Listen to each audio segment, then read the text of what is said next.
That should record now, Chair. That's it, thank you very much. Afternoon, welcome to the Planning Applications Committee. I'm Councillor Annette Ireland. I'm Chair to the committee. I'm joined today by Provost Fletcher, Councillor Miller, Councillor Swift, Councillor McLean and Councillor Convery.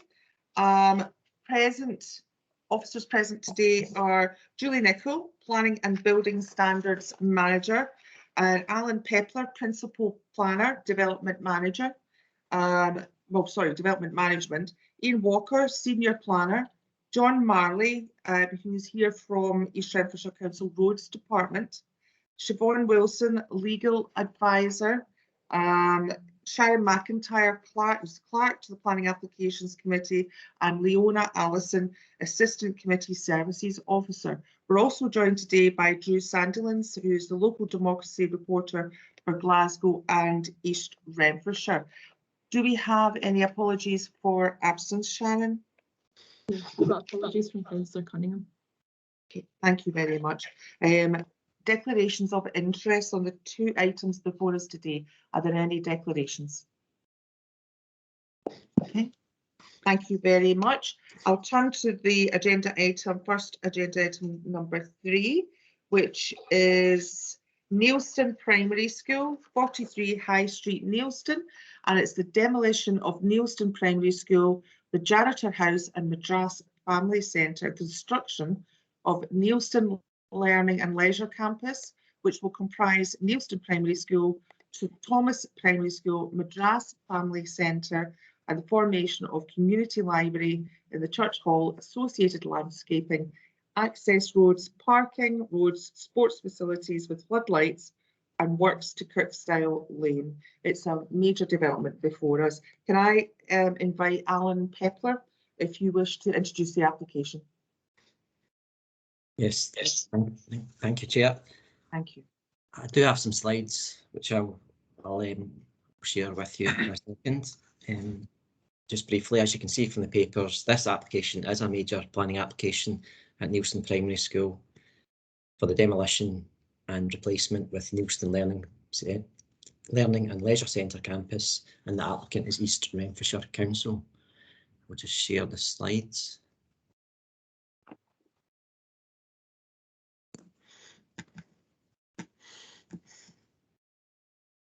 Can you see that okay?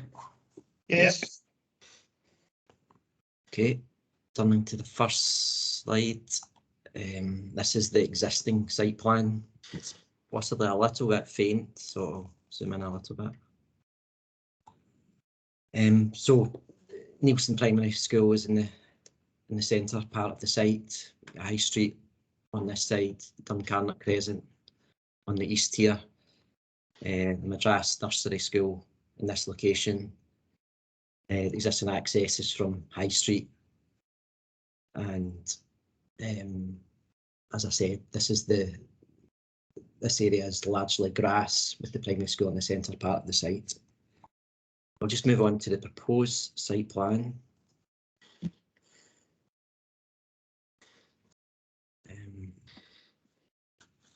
This shows proposed learning campus building to the southeastern part of the site with access still from High Street.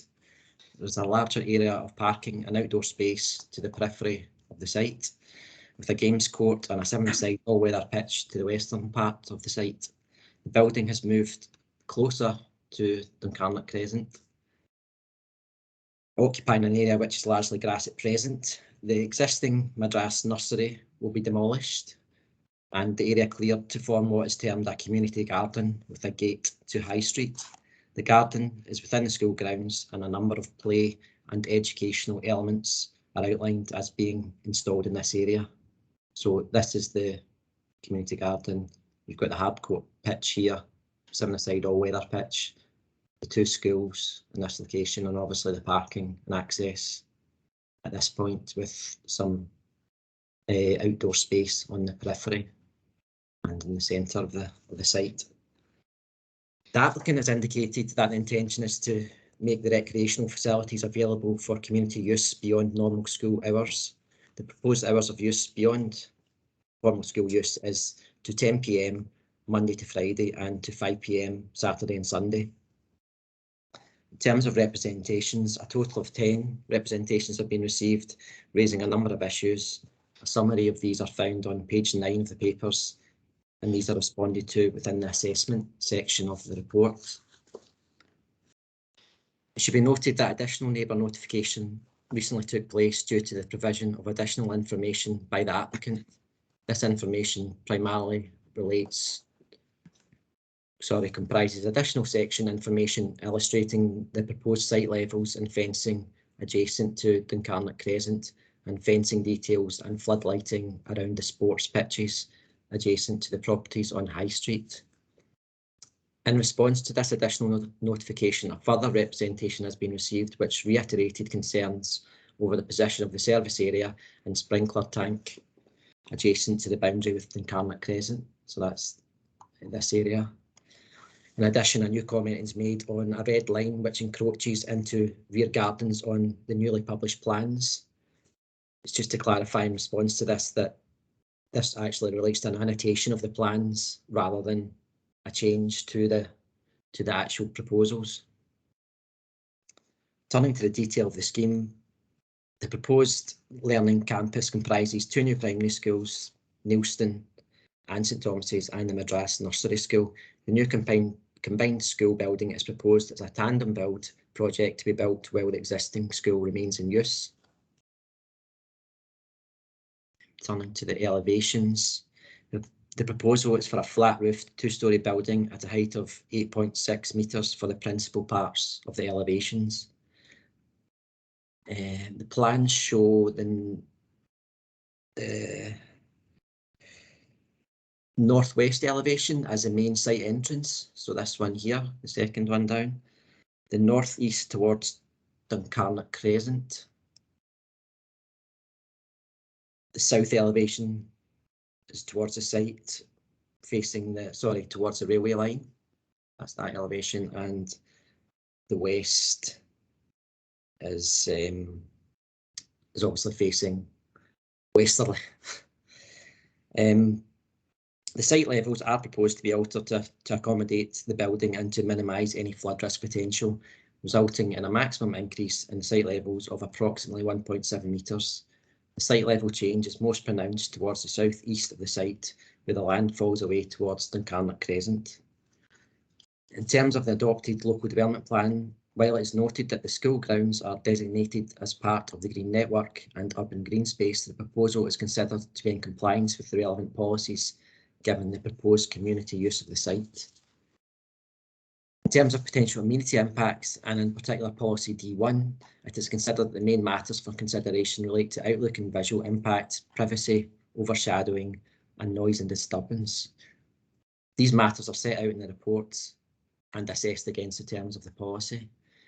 I won't go through these in detail, but for clarity, I can refer to the proposed sections on the next slide. So you can't see this plan here, but it shows the location of them, but the first 5 sections here all relate to the edge of the site towards Duncarnot Crescent. So this with the school building on the left-hand side and Duncarnot Crescent on the right-hand side.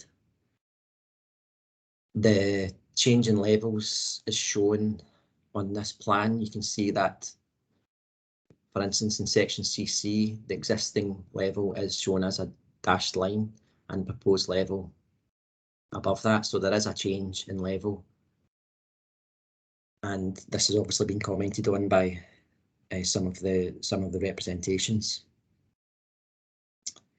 The applicant has proposed tree planting as mitigation and also 3-metre high fencing in this location to help mitigate the visual impact. It is recognised that the development will result in a change to the outlook from some of the properties on Duncarnot Crescent, which is exacerbated by the proposed change in levels in this area. However, given the separation distance between the school and the properties, as well as the proposed mitigation, it is considered that any loss of amenity for the adjacent residents will not be significant. The remaining 3 sections show the relationship to the adjacent properties at the High Street end of the development, including 3-metre high fencing and floodlights. I should just point out that for FF, we've actually got the floodlights shown here as 16 metres in height. We do actually have an updated plan showing it as 8 metres, and that is the plan that will be approved. So through the course of the application, there was a reduction in height of the floodlights. I've just not got the most up-to-date plan on here. Again, you can see, so you've got the ball stop fencing at a higher height and 3 metre high acoustic fencing to help with noise.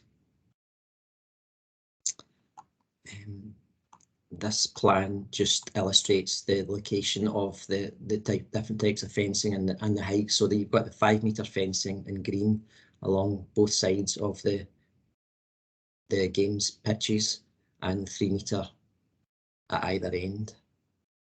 And to Duncarnot Crescent, you've got 3 metre high fencing to help mitigate the impact of the turning area, and there's a sprinkler tank in this location. And just you can see the bubble of red, which I was referring to earlier, which is the actual annotation on the plan, which was causing the confusion. In terms of the representation we received most recently. The report also details the consultation responses and responds in full to the points of representation. In terms of consultations, it is noted that no objections have been raised. However, comments have been provided by both the Road Service and Environmental Health, which are outlined in the report. It is considered that any matters raised can be dealt with by the imposition planning conditions. The representations raise a number of issues, largely around amenity impacts, parking, and traffic concerns, and also a lack of engagement.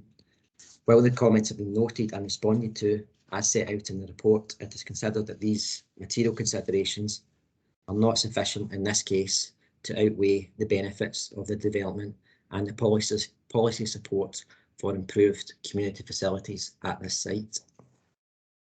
In respect of the proposed hours of operation, taking into account the surrounding area and to offer a degree of consistency with similar facilities within the council area, it is considered that a restriction to 9 PM for Monday to Friday is appropriate in this instance, meaning the hours of operation would be 9 AM to 9 PM Monday to Friday, 9 AM to 5 PM on Saturdays, and 10 AM to 5 PM on Sundays.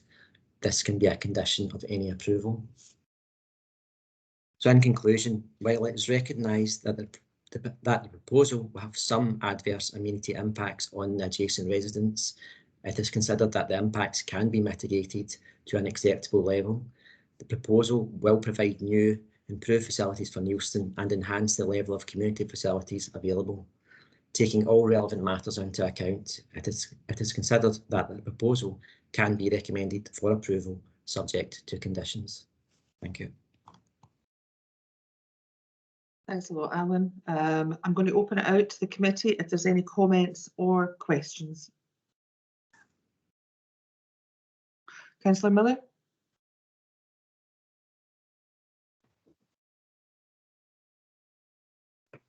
Oh, Councillor Miller, you're muted. Sorry about that, Chair. Alan, I wonder if you could clarify for me, you said about the floodlights being at 60 metres and revised down to 8 metres. I would suggest 60 metres is a hell of a height. I was kind of thinking that myself. Yeah, so sorry, I've lost my visual here. There we go. Yes, through the course of the application, it was identified that light pollution could be an issue, especially because of the close proximity of the High Street property. So yeah, through negotiation and with the help of Environmental Health, we got a better solution there. I take it the lights are not, the floodlights are not all within reasonable power. It's not going to be too bright, put it that way. I mean, I don't know the lux numbers you have for it, but I know when we were discussing the Mugga down in Netherlee, this was a major problem for locals. We have got a condition on regarding the lighting, so there's a restriction on the lux levels, and we're looking at getting the correct baffles or so the lights goes down the way, and we do have a diagram showing the light spill. So we are satisfied that 8 metres is manageable, and obviously there is the element of control that the council have to address matters in the future if if light pollution is still an issue. But we in planning think that it's sufficient in this case. Thank you, Alan. Thank you, Councillor Convery, and then Councillor McLean. Thanks very much, Chair. Just one question, and I suppose a comment. See how the representations, how many of the representations were from Duncarnock Crescent, do you know? Not off the top of my head. Ian, would you have a rough idea? Proportion? Actually, I went in and seen some of the comments, and I think most of them were from Duncarnock. Yes, there are 7 from Duncarnock, is the record that I have, Councillor, out of 10 objections. Right, okay. Well, I suppose, I mean, all I want to say really is the benefits for the community and the whole of Neilson is going to be huge with this school. I mean, it's a much needed school. So I totally agree, I don't have any issues at all with passing this. Thank you. Thank you very much. Councillor Convery. Councillor McLean. Thanks, Chair. Yeah, I would agree with Councillor Convery that the benefits of this far outweigh the kind of not benefits of it. But I'd just like to ask a couple of questions. Is this not planning application just maybe a wee bit premature going by? I mean, there's 18 conditions with sub-conditions there within that, and there's also kind of notes in it. Wouldn't it be better to get some of these things ironed out first before we actually pass this, and every single one of these has to be past these conditions? And also with the increase in the 10 metres, by an increase of 10 metres in height, especially for kind of Duncarnock Crescent, there's only going to be a 3 metre fence, and is that really going to mitigate much of the the kind of level of it? Really, that's just wanted to ask. Thanks. Yeah, in terms of the conditions, yes, you're correct that it's always best to address all the issues if you can during the course of the application, but that's not always possible. The conditions we've put on are the minimum required, really, to enable the application to be approved, and really some of them just relate to having control over the future.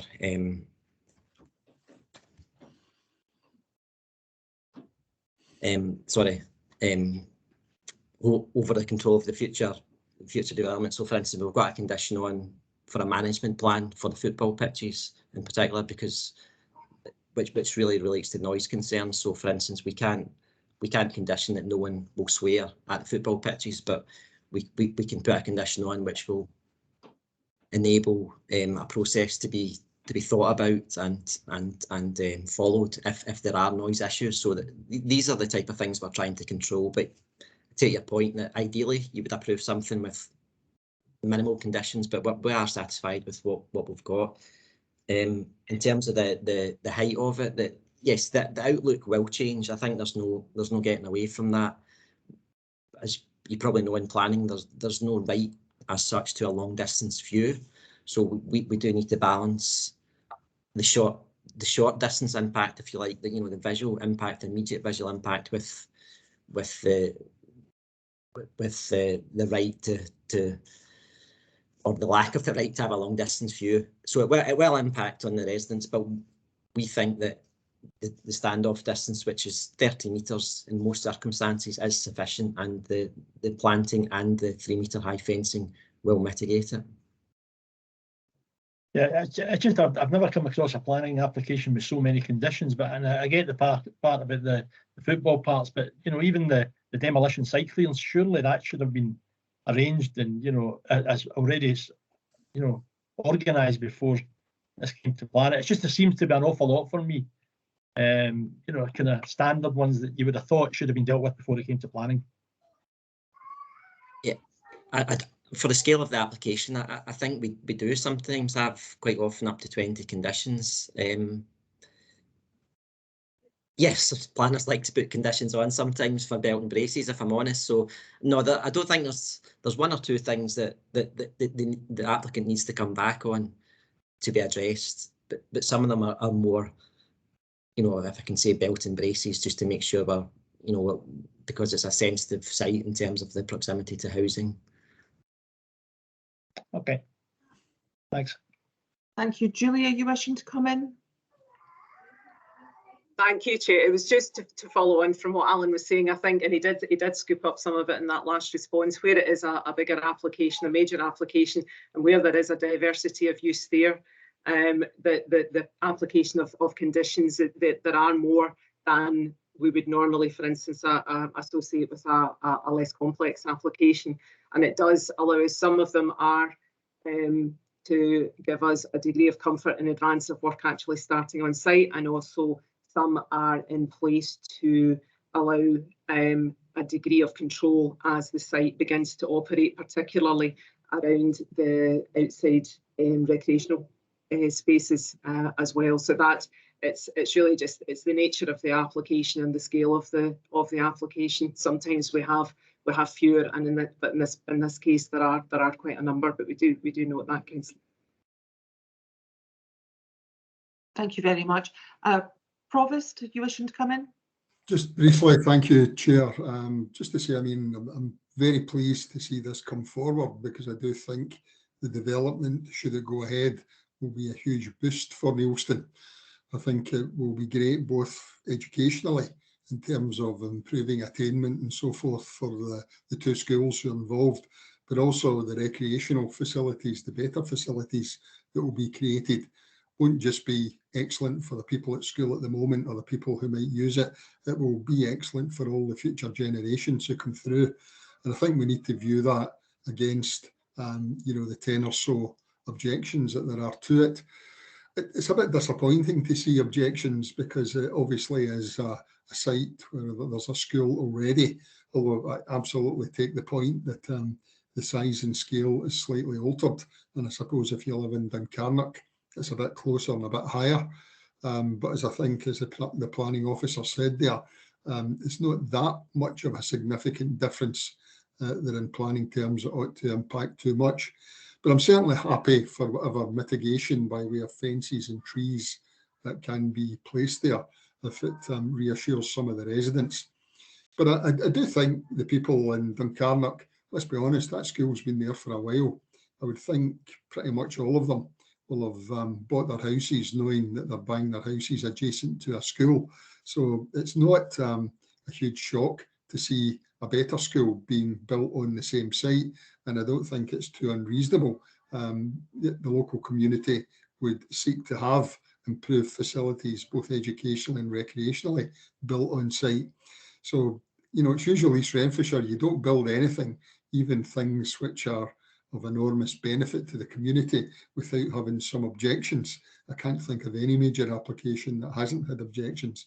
And whilst it's disappointing to see the 10 objections, I do think on balance, what it's given to the village totally dwarfs the level of objection we're getting from Duncarnock. So, you know, I'm very supportive of this. I think it's great for Neilston, but I would be supportive of whatever buffering we can put in place around the edges of the school, if that's of help to local residents. Thank you. Thank you very much, Provost. Councillor Miller and then Councillor Swift. You're Sorry, muted, Chief, Stuart. it's just a quick point. What's going to happen to Church Hall? Did I defer to Ian on that one? Ian, would you be able to provide an update? Yeah, sorry, Councillor, the Church Hall is planned to be the new community library. That's the plans for that building. Right, no, that's fine. Councillor Swift. Thank you, Chair. Just a couple of things. Is there, I mean, we've heard about the potential for noise pollution from the kids playing football and stuff like that. Is there any sort of opportunity, if you like, to put in a sound reflective fence to diminish the potential for people being offended with language that might not be entirely desirable. That's one comment, and it's something to maybe think about. The other thing that strikes me is, and it's something we do with every large building, is we build them with flat roofs. And I know that there are issues around the height of the building already, so but I do think, we live in a very wet place, as we are about to find out, and as we found out at that site visit earlier, something with a sloping roof would probably suit our climate a great deal better than the flat roofs that we always put in. Could I ask for a comment on that, please? Okay, the first one's slightly easier, I think. There is acoustic fencing around the sports pitches, so that was something environmental health got involved in, and we have got that included. So we think that will help. The flat roofed, yeah, that is really the designers. So we have the luxury, I suppose, in planning of not having to worry about that too much. It's more either building standards or architectural design, but we're satisfied that the scale is acceptable and the design. Julie? Yeah, so it was just to follow up from that. Absolutely, we as the planning authority, we obviously determine what's before us, the designs that obviously the architects will have. They've looked at the various designs, I'm quite sure, and are obviously satisfied that what they are proposing meets the needs, current and future. But we can feed back in terms of any comments, Councillor. Councillor Swift, are you wishing to come back in? Just a quickie, thanks. I appreciate there's the difficulty. We are the planning applications committee, not the council commissioning the school. But it's kind of just sensible, I mean, you don't see many flat roofed houses around here for very good reason. Thank you. Thank you very much. Thank you, Councillor Swift. Can I just ask a quick, Councillor Swift, are you wishing to come back in again? Sorry. No, I can't seem to get my hand down, that's all. I wanted to ask a quick question. You mentioned, Alan, about the tree planting and the fence. Is that going to take place? Yeah, yes. Because I'm very aware of the change of outlook for some of the houses, especially where we've had those representations in from. So it's just, you did mention tree planting, so I just want to confirm it. Is that going ahead? Yes, we've got a landscaping condition on, which states that they've got to do the landscaping within the first available planting season. So, and there is a phasing condition as well. So yeah, it's something we need to keep on top of, because we are aware that when things happen on site, people aren't always aware of how it's going to look. So there'll be residents in Incarnate probably have an impression of what will be happening there, and maybe they're not aware. So yeah, we need to make sure that we stick to the plans, and that's what we're trying to do. Oh, thank you very much. There's a couple of things I'm quite pleased to see. The fact that it's been pulled back from 10 o'clock to 9 o'clock, and also that the floodlights are a lot shorter than was originally anticipated. I'm really pleased to see that. I'm in agreement with a lot of the comments here, that it is fantastic new improved facilities for Neilston, and I'm certainly looking forward to seeing this get built. I think it's exciting for them. It's going to give local residents remarkable facilities. So I have absolutely no hesitation in moving that we accept the planner's recommendation to approve with conditions, if I have a seconder. Councillor Convery, I saw your hand up first. Unless anyone's otherwise minded.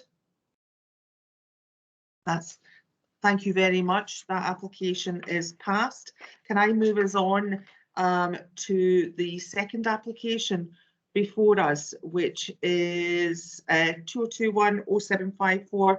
It's a rear single story extension at 111 Paisley Road, Barrhead. Alan, are you wishing to introduce this application? Ian should be okay to do this one. I think I've got the slides here so I can run through them. Oh, thank you, Ian.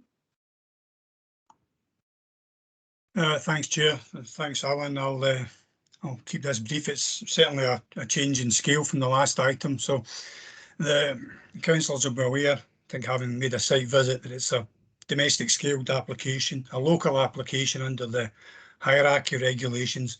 It's being considered by committee mainly because the applicant is an employee of the Planning and Building Standards Service, and that's why it's before you today. If you can present the local plan, the location plan, Alan, if that's okay. Yeah, that's the. There we go. That's the location plan. Paisley Road, Barhead, fairly traditional property. The extension is at the rear. It's a mono-pitched extension, not quite flat roofed, but a mono-pitched extension, fairly modest, with an L-shaped footprint. If you could show that slide, Alan. Sorry, you want to go back to the block plan, Ian? Yes, the block plan. I have a photograph as well, if maybe of assistance, but again, if you've been on site, you'll be familiar with the context. But yes, the block plan if possible.